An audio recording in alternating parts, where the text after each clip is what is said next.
Fala galera, beleza? Mais um?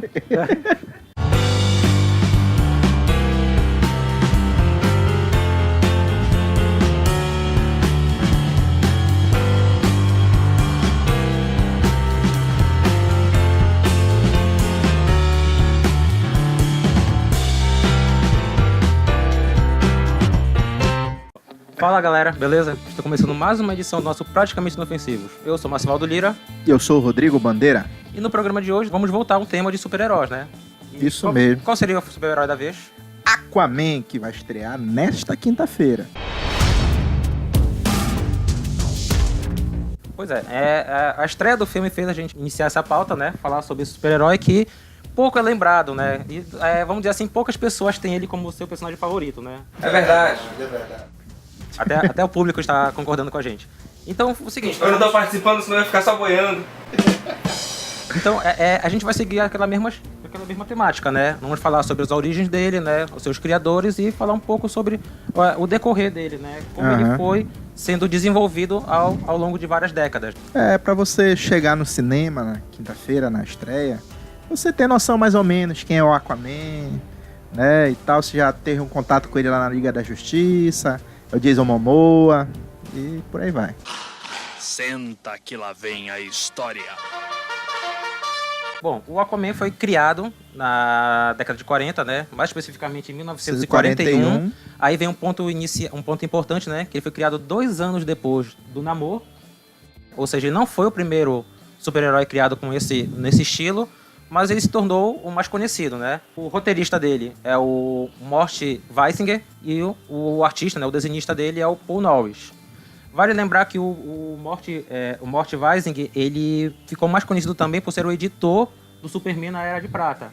E criador do Arqueiro Verde também. Arqueiro Verde, exatamente. Ele foi o criador do Arqueiro Verde. Tinha um outro personagem chamado Johnny Quick, que eu pouco conheço, não sei exatamente eu como também é que é. não sei quem é esse cara, não. Aí, além disso, ele, por ser editor do Superman, ele participou, no caso da inserção de personagens como a Supergirl, o Krypto, e até mesmo o Bizarro, se eu não me engano, né? A parte em que, se eu não me engano, foi década de 50, 60, onde foi a parte que mais apareceu o personagem na linhagem do Superman. Sim, sim. E essa participação dele começou até mesmo pelo fato como ele chegou na DC, né? Que ele chegou na DC por indicação do próprio Jerry Siegel, né? Então, tipo, ele teve um apadrinhamento importante, né? Pra quem não sabe, Jerry Siegel é o criador do Superman. Exatamente, né? Bom, mas falando especificamente do Aquaman. Rapaz, o Aquaman, ele é um personagem que a gente pode dizer assim que ele ganhou pelo cansaço. Foi. Né? Ao longo da sua vida, ele foi reformulado tantas vezes. Exatamente. Até chegar no ponto que nós temos que talvez seja referência para o filme. Em 1941, quando ele foi publicado a primeira vez, ele é filho de um pesquisador que está procurando uma civilização perdida. Ele acaba encontrando uma cidade submersa e explorando essa cidade submersa, do nada, ele consegue desenvolver a habilidade de respirar debaixo d'água e se comunicar com os peixes. Pois ele teve acesso a artefatos e manuscritos, né? E de alguma forma ele conseguiu ensinar o seu filho a respirar abaixo d'água e superpoderes e tudo mais. Superpoderes, daí surgiu o Aquaman, o vigilante dos oceanos. Exatamente, e vale lembrar que a comunicação dele com os peixes não era por telepatia. Inicialmente ele falava a linguagem mesmo de cada uma das espécies, mas tipo o balês da Dory, sabe? Então mais ou menos isso, ele conversava com ele. A origem dele é bem simples mesmo, né? Tanto é porque no começo ele já começou sendo um personagem mais secundário. Ele não tinha assim tanta importância. Ele não tinha revista própria, Não, ele fazia parte de uma coletânea. Que era More Fun Comics, né? Isso, em tradução seria pra você se divertir, né? Uma mais coisa histórias assim. divertidas, mais histórias divertidas, uma coisa assim, né? E aí ele passou anos e anos só nessas coletâneas, só nas coletâneas. E, tipo, as primeiras histórias dele, ele não tinha nem super vilão. Ele lutava contra quem? Contra nazistas, né? O que era comum. Década de 1941, né? Exatamente, comum naquela época, nazistas e piratas modernos. Tanto que o primeiro personagem que se destaca, que ele vai enfrentar periodicamente, é o pirata Blackjack. Ah, né? Pensei que fosse o Alma Negra. Opa. Então ele só se limitava mesmo ao mar. Então ele não tinha nada mais... Não tinha outras características de outros super-heróis, né? Fraqueza, super-vilão, nem nada. Identidade secreta. Identidade secreta não tinha nada. Essa era a história do Aquaman, que se perdurou por vários anos no começo da carreira dele. Aí depois houve uma outra reformulação, aí já mudou, né? Na origem do Aquaman, devido à questão do Namor e não ser processado por direitos autorais, ele não tinha ligação nenhuma por Atlântida, né? Sim. Aí, com essa outra reformulação, já mudou, né? Ele já teria um pai, que seria um cara que toma conta do farol, Sim. onde ele acaba tendo envolvimento com a mãe do Aquaman, que seria alguém que moraria na cidade de Atlântida. O nome dela é Atlana. Isso, Atlana, né? Isso. Muito criativo. Daí explicaria as habilidades dele, já que ele é metade humano, metade Atlante. Ele nasce na superfície mesmo, né? Aham. E passa a ter característica de ambos, né? Uhum. E aí ele passa a ter uma explicação maior dos seus poderes, daí começa a aumentar um pouco os poderes, e inclusive ele ganha, vamos dizer assim, uma fraqueza, né? Que nesse período ele só poderia ficar fora d'água por um tempo, né? 24 horas, se eu não me engano. 24 horas. Então, tipo, ou seja, você já vê que já vai montando um pouco mais. Agora ele já tem uma fraqueza, né? Aham. Poder. E justamente nessa época, que foi em 59, né? Que foi o começo mais ou menos da Era Isso. Prata, né? E quando foi que ele teve mais importância? Quando ele se tornou um dos membros fundadores Da Liga da Justiça. da Liga da Justiça. Ou seja, nessa reformulação, o que aconteceu? Vários personagens tiveram essas mudanças, como ele falou, e o embasamento, o foco das histórias foi mais para a ficção científica. Isso. Né? Porque, no caso, aquelas brigas com nazistas e tal já não fazia mais muito sentido, né? Então, alguns personagens foram até alguns personagens mudaram e só para menos ser um nome. Exemplo do Flash, que passou a ser... Teve um outro Flash, mas é um personagem diferente. O próprio Lanterna Verde, né? Uhum, Tal. que o primeiro Lanterna Verde, os poderes eram místicos. Isso. E o segundo já é Tropa dos Lanternas Verdes, né? E por aí vai embora. E já com o Aquaman, como a história já era meio simples, eles resolveram manter mais ou menos a pegada dele, só mudaram a origem. A origem. E aí, mas o que aconteceu com aquela explicação, a primeira origem dele? Eles simplesmente admitiram que aquele Aquaman era o Aquaman da Terra 2. Isso. Naquela onda da DC de ter os multi-universos, né? Os multiversos. Que aconteceu com o Superman, que aconteceu com o Batman, e assim vai embora. Exatamente. Então agora nós temos um novo Aquaman com essa nova origem. Isso. E Aí depois dessa outra reformulação, o próprio universo DC passou por uma outra reformulação, que seria a crise nas infinitas terras. Certo. E todos os personagens tiveram sua origem recontada. Certo. O Aquaman novamente teve a sua origem recontada. Aí a série de estreia dele do pós da Crise nas Infinitas Terras já até mudou o uniforme, era um uniforme meio azulado. Uma coisa e meio tal. diferente de tom de azul, né? Para uma ideia de camuflagem do oceano. Isso, né? E tal. Só que por divergências criativas não deu muito certo. A crítica achou legal, mas eu acho que teve divergência criativa. O roteirista e o desenhista dele, que eu esqueci o nome, mas vai aparecer aqui embaixo, eles foram elogiados, queriam que ele continuasse esse tipo de história, só que houve uma divergência. Eles não entraram em acordo e simplesmente abandonaram o projeto. Uhum. E essa fase também foi terminada. Aí o título foi cancelado. Sim. Aí depois teve uma outra tentativa do personagem pertencer ao universo DC, aí mudaram de novo a origem dele. Aí já ele não teria a parte humana, aí ele já seria filho de 2 Atlantes, Certo. só que ele nasceu com cabelo louro. Isso. Aí isso era um mau presságio. Tipo, uma superstição dizia que o Atlante nascidos loiros traria coisas más para Pro reino, né? Era muito perigoso. Então o que eles fizeram? Abandonaram ele. E aí, olha só, ele foi meio que criado por um golfinho fêmea, de nome Porme, se não me engano. E ela que salvou ele de ser morto, foi criado por ele, foi de certa forma a mãe adotiva dele. E aí só na adolescência dele é que ele é encontrado pelo pai dele, que é o faroleiro, cujo nome é Thomas Curry. O que já mostra que ele, se for brigar com o Batman, também vai ficar amiguinho no final, né? É o nome mesmo pai. E justamente aí que ele vai vai adotar ele. Vai ensinar ele, as coisas da superfície e tal, coisa. Ele não sabia onde ele tava, porque ele tava boiando até então. vale lembrar também que antes disso também outros personagens foram apresentados, né? O principal dele, o primeiro que vem à mente, seria o companheiro dele, o primeiro parceiro dele, né? O Que Sidekick. Na verdade, eu vou abrir um parênteses, né? O primeiro parceiro dele, na verdade, foi um polvo, chamado Topo. Esse foi o primeiro coadjuvante parceiro dele nas aventuras dele. Mas enfim, o primeiro parceiro... Isso daí é na Era de Ouro, né? Lá em 41, acho que é. Pois é, a gente vai colocar aqui mais ou menos a data e uma foto do Topo. Aí tá... Vai estar no topo da tela aí. Aí, justamente, o primeiro personagem, no caso que a gente vai falar, seria o Aqualad, que seria o parceiro nele, o sidekick. Numa época em que era comum, né, os heróis terem seus sidekicks, né?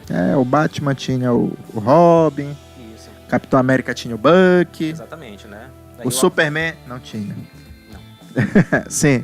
Tá, é justamente isso. E a origem dele, do Aqualad, seria justamente parecido com essa história dele, dessa nova origem dele, né? Então, tipo, antes dessa nova origem, já tinha usado mais ou menos essa história. Qual seria essa história? Ele teria nascido num sub-reino lá de Atlântida, só que diferente dos demais. Ele tinha nascido com os olhos púrpura. E, segundo a superstição deles, quem nascesse com olhos púrpuras seria um mau presságio, né? Então o que eles fizeram? Abandonaram, Aquaman achou. E então passou a ser o seu fiel escudeiro, treinar ele e tal. E passou a ser seu parceiro. A outra personagem? É a Mera, né? Que seria uma rainha de um reino submerso de uma outra dimensão. Mais pra frente ele dá uma explicação de que, na verdade, ela teria ido para o reino do Aquaman para matar ele. Só que acaba se apaixonando, acaba não sei o que e tal, e futuramente ela desiste da missão e acaba ficando. O fato é que ela acabou se tornando a esposa dele na mesma época em que ele se torna o rei de Atlântida. Ele assume o trono. É nessa mesma versão que eles têm filho e tal? Exatamente. Então, que é o Arthur Jr., né? Isso, Arthur Curry Jr. Os dois casam, tem um filho, que é Arthur Curry Jr. E aí é importante falar dos vilões. Sim. O primeiro grande vilão é o Mestre Oceano, né? O Mestre do Oceano, exatamente. É o primeiro... que esse daí também tem um monte de mudança da origem dele. Né? A primeira versão do Mestre do Oceano, ele é meio irmão do Aquaman, sim, só que ele é meio irmão por parte de pai. Exato. A primeira versão ele só era um cara normal. Ele só era um cara normal, ele era um humano que tinha inveja do Aquaman por causa dos poderes do Aquaman e por achar que ele era o preferido do pai. O nome dele até, eu não sei como pronunciar, é O-R-M. Orm. Piada interna, mas não. É Orm, é mais ou menos assim. Então, tipo, e ele se torna o Mestre do Oceano. Tanto é que na edição que ele aparece pela primeira vez, a capa é justamente o Aqualad questionando por que o Aquaman estava se recusando a atacar ele. E aí vai ser explicado que é o fato dele ser o irmão dele. Aí, o outro super vilão... Já é o Arraia Negra? Já é o Arraia Negra. Que é considerado hoje o maior vilão, o arqui-inimigo do Aquaman. Que aliás, eu falei super vilão, mas na verdade ele não tinha superpoderes. Né? Ele apenas usava um equipamento, né, que permitisse que ele tinha habilidades embaixo d'água. E ele tinha essa intenção de entrar em Atlântida simplesmente para roubar o tesouro de lá. Isso. Tá. Só que aí o Arraia Negra tem um papel fundamental numa parte da história do Aquaman, que ele é responsável pela maior tragédia, né, dessa fase da vida dele. Porque numa história ele acaba Ele acaba assassinando o filho do Aquaman. E numa época em que essas mortes assim não eram tão comuns, né? Tipo, personagens morriam, era uma coisa rara. E isso chocou muito nessa época, né? Tipo, é um personagem, ainda mais uma criança. Isso. Por isso que acaba se tornando, né, o maior inimigo e tal. Exatamente. E aí quais são as consequências disso tudo? Com a morte dele, a Mera... Com a morte do filho, né? A morte do filho do Aquaman, do Arthur Curry Jr. A Mera simplesmente enlouquece. Ela passa a culpar ele pelo acontecimento e o abandona. Da mesma forma, teve uma passagem que o Aquaman é levado a lutar contra o Aqualad para tentar salvar o filho antes da morte lá. E apesar de não ter acontecido nada, o Aqualad vê que o Aquaman poderia realmente ter matado ele. Ele realmente mataria o Aqualad se isso salvasse a vida do filho dele. Aí, apesar dele dizer, aí o Aqualad diz que entende, mas que isso abalou de tal forma que não dava mais para continuar a parceria. E abandona também o Aquaman. Aí o Aquaman fica abandonado por todo mundo. E aí o que ele faz? Abandona o trono. também ele deixa de ser O rei o rei de Atlântida. Aí isso vai também paralelo, no mundo real, as revistas também não estavam tão boas assim, né? Aham, as vendas não estavam tão indo tão bem. Isso já na década de 70, né? Eles estavam meio aguados. No ano de 71, a revista foi cancelada. Uhum. Ficou um hiato enorme de várias edições, onde ele continuava aparecendo nas revistas da Na Liga da Liga da Justiça, outros mas não números. tinha título próprio. Não tinha mais título próprio. Isso foi mudado justamente em 77, que é justamente voltou com essa história da morte do Arthur Curry Jr. Só que realmente não vingou. Durou Não só vingou mais de alguns, novo. foi mais edições, e no ano seguinte foi Cancelado. novamente cancelada. E aí veio a minissérie com uniforme Ah, sim, que uniforme azul, né? Aham. E tal. E aí depois teve essa nova reformulação. E a partir daí tudo que a gente falou anteriormente desses personagens se manteve, não mudou. Apenas a origem dele foi modificada. Uhum. Essa parte dos personagens manteve-se a mesma coisa. Aí depois teve uma outra reformulação, né, que essa durou mais tempo, já na década de 90, que foi escrito pelo Peter David, Sim. né, que se consagrou escrevendo Hulk, na Marvel, etc. Que aí já tem uma outra mudança também na origem do Orm, Sim. né, que ele já seria meio-irmão do Aquaman por parte de mãe. Então ele já teria sangue Atlante, né? E a fase do Peter David, ela é muito boa. Primeiro ele escreveu uma minissérie falando sobre a mitologia da Atlântida. Sim. E logo depois ele escreveu a série do Aquaman. E ele mudou o visual, né, do Aquaman. Exatamente, né? Né, onde ele já não usa mais aquela camisinha amarela, já usa detalhes de metal. Aí já usa cabelo grande, Sim. barba. E chega a história que ele perde a mão, né? Essa história aqui as Crônicas de Atlântida, Aham. né? Ele vai contar a história dos personagens anteriores. E um deles, que era um feiticeiro muito poderoso, era justamente quem? O pai do Aquaman. Aí que nós vamos conhecer quem é o pai dele, que o nome dele é Atlan. Eles não têm muita criatividade pra nome, não, né? A mãe é Atlana e o pai é Atlan. Né? Tudo de Atlântida. Tá, e aí ele que vai ver essa parte mais mística da história, né? Aham. Quando ele conhece todo esse passado dele, ele fica assim meio chocado, né? Com essas revelações, né? Dos ancestrais dele e todo. E ele passa um tempo recluso. Só que dessa reclusão, o Aqualad vai lá, chama ele pra uma nova aventura. E justamente nessa aventura, ele vai enfrentar esse vilão, que eu esqueci o nome. Mas vai aparecer a imagem Mas dele. esse aqui que a gente tá mostrando agora. Aí durante essa luta com esse vilão, o que acontece? Ele acaba enfiando a mão dele, né, no lugar que tem piranha.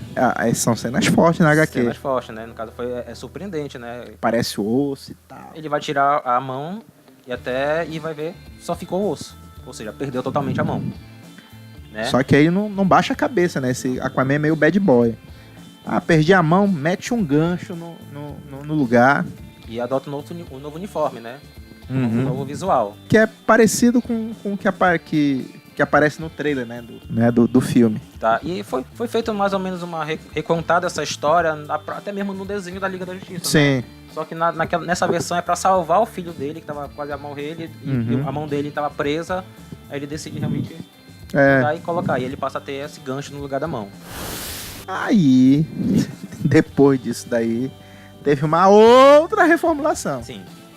Né? Teve o evento lá e tal, e surgiu os 952. Exato. Acho que para o filme, acho que essa é a parte mais importante, né? Se você, provavelmente o filme vai se basear na fase do 952, tá? Aqui nós temos o primeiro encadernado, que é Nas Profundezas.